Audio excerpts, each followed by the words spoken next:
టీడీపీకి మాజీ ఎంపీ రాయపాటి సాంబశివరావు కుమారుడు రాయపాటి రంగారావు రాజీనామా చేశారు. పార్టీలో ప్రాధాన్యత లేకపోవడంతో ఆ పార్టీకి రాజీనామా చేసినట్లుగా రంగారావు తెలిపారు. తెలుగుదేశం పార్టీకి ఎనలేని సేవ చేశామని, ఎంతో డబ్బు పోగొట్టుకున్నామంటూ చెప్పారు. 40 ఏళ్లుగా కాంగ్రెస్ పార్టీకి సేవ చేశామని, గత 40 ఏళ్లుగా కాంగ్రెస్ పార్టీని సేవ చేశాం. 2013లో కాంగ్రెస్ పార్టీ విడగొట్టింది, రాష్ట్రం విడగొట్టిన దాంతో ఆయన ఆంధ్రప్రదేశ్ ఎంపీలు అందరితో కలిసి రాజీనామా చేశారు. ఆ రోజు తప్పనిసరి పరిస్థితి ఈ పార్టీలోకి వచ్చాం. ఈ పార్టీకి మేము వచ్చిన పార్టీకి చాలా తేడా ఉంది. గుర్తింపు లేదు, పార్టీ కార్యకర్తలు గుర్తింపు లేదు. కార్యకర్త సంక్షేమం అన్నారు. ఎంతమంది కార్యకర్త సంక్షేమం ఇచ్చారు? ఆయన సొంతగా నేను అన్ని లక్షల ఉద్యోగాలు తెచ్చాను, ఇన్ని లక్షల ఉద్యోగాలు తెచ్చా అంటాడుగా.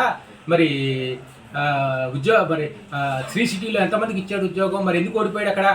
ఈ మధ్యకాలంలో నాన్నగారు మాట్లాడటం జరిగింది, వైసీపీ గురించి మాట్లాడి కలవటం జరిగింది. ఇట్లా నాన్నగారు ఫోన్ చేసి చెప్పారు, విజయసాయి రెడ్డి గారు, అయోధ్యరావు రెడ్డి గారు చెప్పారు, మాట్లాడాం, వాళ్ళతోటి పరిశీలనలో ఉంది. ఒకవేళ అవకాశం ఇస్తే నేను తప్పనిసరిగా వాళ్ళు చెప్పిన బాధ్యత, ఇచ్చిన బాధ్యత నేను టేకప్ చేస్తాను. గత 40 ఏళ్లుగా కాంగ్రెస్ పార్టీని సేవ చేశాం. 2013లో కాంగ్రెస్ పార్టీ విడగొట్టింది, రాష్ట్రం విడగొట్టిన దాంతో ఆయన ఆంధ్రప్రదేశ్ ఎంపీలు అందరితో కలిసి రాజీనామా చేశారు. ఆ రోజు తప్పనిసరి పరిస్థితి ఈ పార్టీలోకి వచ్చాం.